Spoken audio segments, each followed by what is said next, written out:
Welcome to spectrum classes. RPSC ARO के admit card है वो कब जारी होंगे तथा एसीएफ एआरओ के लिए जो मिनिमम कितने अंक आए तो उस अभ्यर्थी का जो सिलेक्शन होगा, कितने नंबर आए तब उस अभ्यर्थी का जो सेकंड पेपर है वो चेक होगा, वो सब तथा इसके अलावा क्वेश्चन पेपर को हम कैसे सोल्व करें वो सारी जानकारी आगे इस वीडियो के अंदर देखेंगे।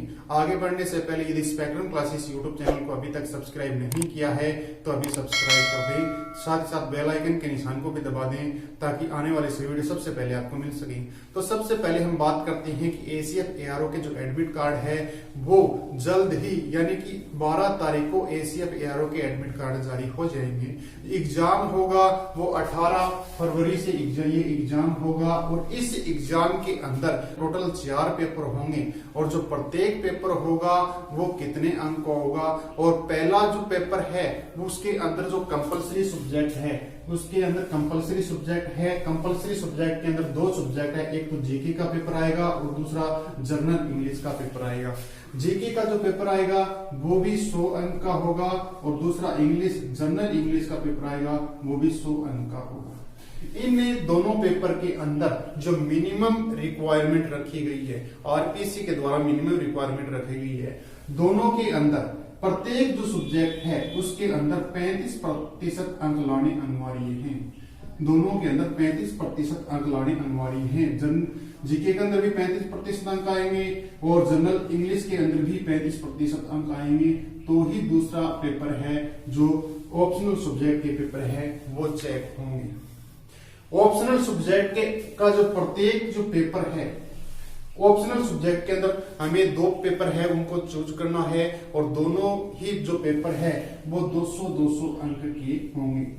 दोनों पेपर 200-200 अंक के होंगे और जो टोटल जो रिक्वायरमेंट ये रहेगी, इसके अंदर टोटल जो नंबर आएंगे उन्हें सभी के अंदर मिलाकर दोनों इन चारों पेपर के अंदर मिलाकर हमारे 40% अंक आएंगे तो ही हमें इंटरव्यू कॉल होगा। यानी कि 40% किसी अभ्यर्थी के अंक आ जाते हैं तो और वो मेरिट लिस्ट के अंदर आता है तो उसी अभ्यर्थी को इंटरव्यू टेस्ट के लिए बुलाया जाएगा। यदि किसी अभ्यर्थी के टोटल कुल मिलाकर 40% अंक नहीं आते हैं और तो वो मेरिट लिस्ट के अंदर तो आएगा ही नहीं।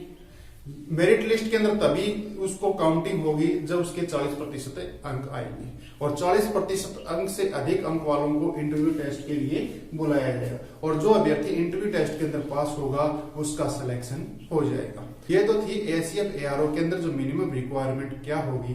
अब हम बात करते हैं कि जो एसीएफ एआरओ का पेपर होगा, 4 पेपर होंगे, चारों पेपर को किस तरह से सोल्व करें ताकि आपके जो नंबर है वो मैक्सिमम आ सके।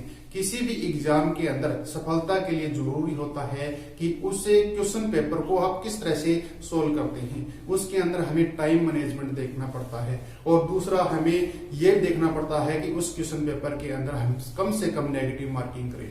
कम से कम यदि नेगेटिव मार्किंग करेंगे और टाइम मैनेजमेंट सही ढंग से कर लेंगे तो हमारा सिलेक्शन हो जाएगा। किसी भी अभ्यर्थी की सफलता के लिए ये जरूरी होता है कि तैयारी के साथ साथ उसका क्वेश्चन पेपर है वो सही ढंग से अटेम्प्ट हो। इसके लिए हमें यहाँ पर आपको बताएंगे कि चारों पेपर को आप किस तरह से सोल्व करें। इसके लिए हम अलग अलग वीडियो के माध्यम से बताएंगे कि इन पेपर को आप कैसे सोल्व करें ताकि आपके जो नंबर है वो मैक्सिमम आ सके। तो सबसे पहले हम बात करते हैं कि जो चारों पेपर है उनको सामान्य रूप से किस तरह से सोल्व करना चाहिए, क्वेश्चन पेपर को किस प्रकार से सोल्व करना चाहिए ताकि आप कम से कम नेगेटिव मार्किंग कर सके और उस पेपर को सही ढंग से सोल्व कर सके। तो सबसे पहले हमारे सामने जो क्वेश्चन पेपर आएगा तो उसके अंदर हमारा जो दिमाग है, माइंड है, वो किस प्रकार से उस क्वेश्चन पेपर को अटेम्प्ट करता है ये जरूरी होता है। यदि हमारा जो दिमाग है वो क्वेश्चन पेपर को सही ढंग से अटेम्प्ट करता है तब हम उसको सही ढंग से उस क्वेश्चन पेपर को सही ढंग से सोल्व कर लेंगे। तो सबसे पहले हमारे जो माइंड है उसको सेट करना पड़ता है। माइंड को सेट करने का मतलब ये है कि जो हमारा जो माइंड है वो अग्रेसिव न हो। इसके लिए हमें क्या करना है कि जब भी हमें क्वेश्चन पेपर मिले तो सबसे पहले हमें अपने माइंड को सेट करने के लिए उस क्वेश्चन पेपर के अंदर कुछ इंस्ट्रक्शन दिए हुए होते हैं। हमें पता है, सारी इंस्ट्रक्शन हमें पता है, लेकिन फिर भी हमें उन इंस्ट्रक्शन का पालन करना चाहिए। उन इंस्ट्रक्शन को एक बार पढ़ना जरूरी है। यदि हम एक बार क्वेश्चन पेपर को क्वेश्चन पेपर के अंदर जो इंस्ट्रक्शन दिए हैं उनको पढ़ेंगे तो हमारा जो माइंड है वो सेट होता चला जाएगा। धीरे धीरे हमारा माइंड है वो सेट हो जाएगा और हमारा जो माइंड है वो अग्रेसिव नहीं होगा। स्टेप नंबर 2, कुछ बच्चे ऐसे करते हैं कि जैसे ही उन्हें क्वेश्चन पेपर मिलता है तो वे क्वेश्चन पेपर के बीच के अंदर से कुछ क्वेश्चन को देख लेते हैं और जिससे वे उस क्वेश्चन के बारे में ही सोचते रहते हैं और हमारा जो माइंड है उस क्वेश्चन के आजू बाजू में भी घूमता रहता है, जिससे जो हमारा माइंड है वो अग्रेसिव हो जाता है और हमारा जो पेपर है वो सही ढंग से नहीं हो पाता। इसलिए हमें बीच के अंदर से किसी प्रकार के क्वेश्चन को नहीं देखना चाहिए। स्टेप नंबर 3, जैसे ही हमें क्वेश्चन पेपर सोल्व करने के लिए कहा जाता है तो हमें सबसे पहले 1 नंबर क्वेश्चन, उसके बाद में 2 नंबर, इसी तरह से जो क्रम वाइज हमें क्वेश्चन पेपर को सोल्व करना चाहिए। इससे क्या होगा कि हमारा जो माइंड है वो सेट रहेगा और हम उस क्वेश्चन को सही ढंग से सोल्व कर पाएंगे। कई बार क्या होता है कि कुछ बच्चे बीच के अंदर से ही सोल्व करना स्टार्ट कर देते हैं और एक क्वेश्चन कहीं से किया, दूसरा क्वेश्चन कहीं से किया, जिससे भी हमारा जो माइंड है वो अग्रेसिव हो सकता है और उस क्वेश्चन पेपर को सोल्व नहीं कर पाएंगे। स्टेप नंबर 4, क्रम वाइज क्वेश्चन पेपर को सोल्व करते समय मान लेते हैं हमें पहला क्वेश्चन आता है और उस पहले क्वेश्चन को हम सही ढंग से सोल्व कर लेते हैं। सही ढंग से सोल्व करने के बाद में जो उसका आंसर होता है उस आंसर को हमें हाथों हाथ OMR शीट के अंदर भर देना चाहिए। इससे होगा क्या कि हमारा जो माइंड है वो सेट रहेगा और हमें लास्ट के अंदर ये भी चिंता नहीं रहेगी कि हमने अभी तक किसी प्रकार की OMR शीट के अंदर ब्लैक नहीं किए हैं, जो गोले हैं वो काले नहीं किए हैं। इस प्रकार की हमें टेंशन नहीं रहेगी और उस पेपर को हम सही ढंग से भी सोल्व कर पाएंगे।